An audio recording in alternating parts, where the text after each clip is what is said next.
Assalamualaikum warahmatullahi wabarakatuh. Selamat malam Bapak Ibu Guru. Perkenalkan, saya Kartika Pratiwi dari SD Budi Luhur. Di sini saya akan sedikit menjelaskan tentang cara login untuk BIMTEK AKM dan apa sih AKM itu. Gitu. Lalu kita lanjut aja ya, kita langsung saja. Di sini saya akan share screen.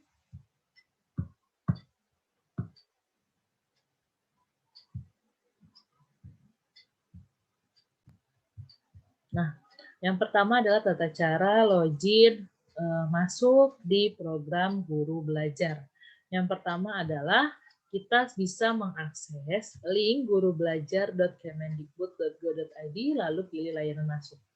Setelah itu nanti ada pilihan untuk mengisi surel dan nomor atau nomor UKG dan password yang dimiliki oleh peserta.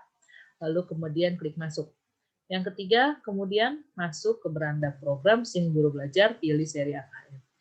Jika calon peserta memenuhi syarat untuk mengikuti Guru Belajar seri AKM, maka kartu untuk mendaftar aktif, ada tulisan silakan klik daftar.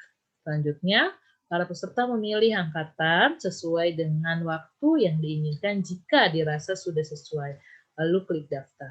Nah, contohnya seperti ini. Kita akses dulu linknya, link gurubelajar.kemendikbud.go.id. Nanti akan keluar seperti ini Bapak Ibu. Nah, di sini langsung milih aja oke saya mengerti. Jika Bapak Ibu belum masuk akunnya, silakan Bapak Ibu masukin dulu akunnya. Seperti itu. Masukkan akunnya, kan sudah tuh. Oh iya Bapak Ibu, mohon maaf saya lupa. Jadi gini, untuk mendapatkan alamat surel dan kata sandi, diharapkan Bapak Ibu sudah dicek UKG Bapak Ibu, lalu dicek apakah SIM PKB Bapak Ibu sudah aktif atau belum. Jika belum aktif, silakan diaktifkan terlebih dahulu. Nah, nanti jika mengaktifkan SIM PKB, Bapak Ibu akan mendapatkan print atau PDF alamat surel dan kata sandi. Nah, itu tolong disimpan dan dijaga, nanti akan digunakan sewaktu-waktu. Nah, setelah mendapatkan alamat surel dan kata sandi, silakan masukkan alamat surelnya apa, kata sandinya apa, masuk, lalu pilih masuk. Nah, nanti mungkin keluarnya akan seperti ini Bapak Ibu. Bapak Ibu tinggal pilih aja di seri asesmen kompetensi minimum. Nah, di sini. Gitu, seperti itu. Nanti di situ ada pilihannya, misalkan pilihan angkatan 1 sampai angkatan 11. Tapi yang saya pilih di sini adalah angkatan 11 karena waktunya saya berada di angkatan 11. Nah, setelah itu jika sudah Bapak Ibu tinggal mulai untuk belajar AKM atau BIMTEK AKM. Nah, sedikit saya jelaskan apa sih itu AKM. AKM itu kata baru di bidang pendidikan. Sebelum AKM ada, kata AKM itu yang lama ya, itu adalah UN, ujian nasional. Tapi tidak mungkin di saat pandemi ini siswa itu melaksanakan ujian nasional. Nah, makanya kita pakailah AKM ini atau asesmen kompetensi minimum. Nah, gunanya AKM untuk mengukur literasi membaca dan numerasi sebagai hasil belajar kognitif. Yang mengikuti asesmen adalah siswa atau murid. Nah, survei karakter mengukur sikap, kebiasaan, nilai sebagai hasil belajar non-kognitif. Yang mengikuti survei adalah murid dan guru. Nah, yang kedua ada lagi survei lingkungan belajar mengukur kualitas pembelajaran dan iklim sekolah yang menunjang pembelajaran. Siapa yang mengikuti? Yang mengikuti survei tersebut adalah kepala satuan pendidikan. Seperti itu. Jadi ada asesmen untuk murid, ada asesmen juga untuk murid dan guru, dan ada asesmen untuk kepala satuan pendidikan. Nah, di situ ada 3. Nah, lalu bagaimana pelaksanaan asesmen nasional dikoordinasi oleh Kementerian Pendidikan dan Kebudayaan bekerja sama dengan Dinas Pendidikan, Kanwil, dan Kantor Kementerian Agama.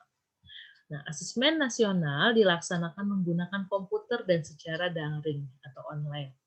Murid-murid mengerjakan pada sesi dengan jadwal yang ditentukan dan dengan diawasi. Nah, sedangkan guru dan kepala satuan pendidikan mengerjakan survei secara mandiri dengan periode waktu yang cukup panjang. Nah, karena di sini saya jenjangnya SD atau MI, jadi untuk jenjang SD dan MI, di hari pertama asesmen nasional dilakukan tes literasi kurang lebih waktunya 75 menit dan survei karakter 20 menit. Lalu hari kedua dilakukan tes numerasi 75 menit dan survei lingkungan belajar 20 menit. Nah, jadi nanti di SD itu untuk AKM akan dilakukan 2 seri atau 2 sesi. Sesi yang pertama itu adalah sesi tes literasi dengan waktu 75 menit dan survei karakter 20 menit. Lalu di sesi kedua nanti ada tes numerasi dengan waktu 75 menit dan survei lingkungan belajar 20 menit. Berbeda lagi jika jenjangnya SMP ataupun SMA. Nah, berikut adalah contoh soalnya. Contoh soal yang akan dilaksanakan pada AKM. Nah, ingat ya Bapak Ibu, AKM itu hanya digunakan untuk siswa bukan kelas 6, tapi AKM itu digunakan pada siswa kelas 5 untuk jenjang SD, kelas 8 jenjang SMP, dan kelas 11 jenjang SMA, bukan di kelas akhir atau di kelas 6. Nah, di sini contohnya, contoh soal AKM. Ada 2 orang sahabat melakukan perjalanan panjang. Ketika di tengah perjalanan, mereka terlibat dalam suatu perdebatan. Pertengkaran itu terjadi sampai salah satu dari mereka menampar yang lainnya. Sahabat yang ditampar itu tak berkata apapun, tapi menuliskan suatu kata di atas hamparan pasir. Tulisan tersebut berbunyi, "Hari ini teman baikku menamparku." Walaupun mereka bertengkar, tapi tetap melakukan perjalanan bersama. Saat di perjalanan mereka menemukan sumber air dan memutuskan untuk mandi. Namun malah masuk temannya ditampar tadi, ia tergelincir dan hampir tenggelam dari dalam sumber air. Melihat itu, tentu saja teman yang menampar tadi menolongnya dan ia pun selamat. Hari ini teman baikku menyelamatkan nyawaku, ukirnya pada sebuah batu. Teman yang telah menampar dan menyelamatkan nyawanya tadi bertanya, "Mengapa saat aku menyakitimu, kamu menulis di atas pasir? Sedangkan saat aku membantu, kamu mengukirnya pada batu." Kemudian ia menjawab, "Karena menulis di atas pasir mudah terhapus oleh sapuan angin. Sedangkan mengukir di atas batu tidak mudah hilang dan oleh terpaan angin, kencang sekalipun." Nah, di sini ada pesan yang tersampaikan secara utuh atau pesan tersurat dari cerita tersebut dan memiliki makna yang sangat mendalam. Nah, asesmen tidak lagi sekedar mengukur, namun juga menginspirasi.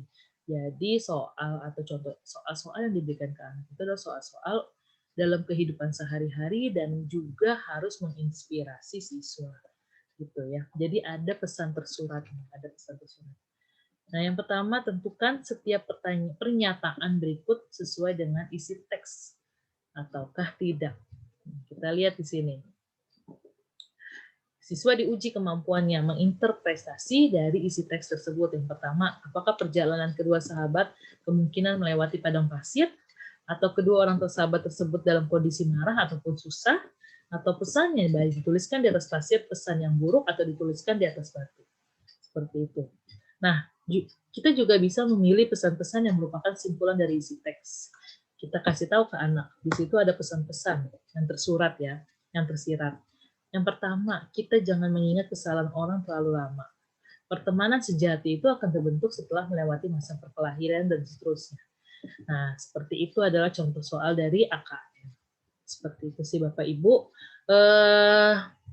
Mungkin sekian penjelasan dari saya. Semoga penjelasan yang memang sedikit ini dapat menginspirasi Bapak Ibu untuk yang belum belajar AKM di Guru Belajar, silakan mengikuti sesi tersebut. Karena bagi saya ini sesi yang sangat penting di saat pandemi seperti ini. Seperti itu. Mungkin saya ucapkan terima kasih kepada Bapak Ibu. Kurang lebihnya saya mohon maaf. Wabillahi taufiq wal hidayah. Wassalamualaikum warahmatullahi wabarakatuh. Selamat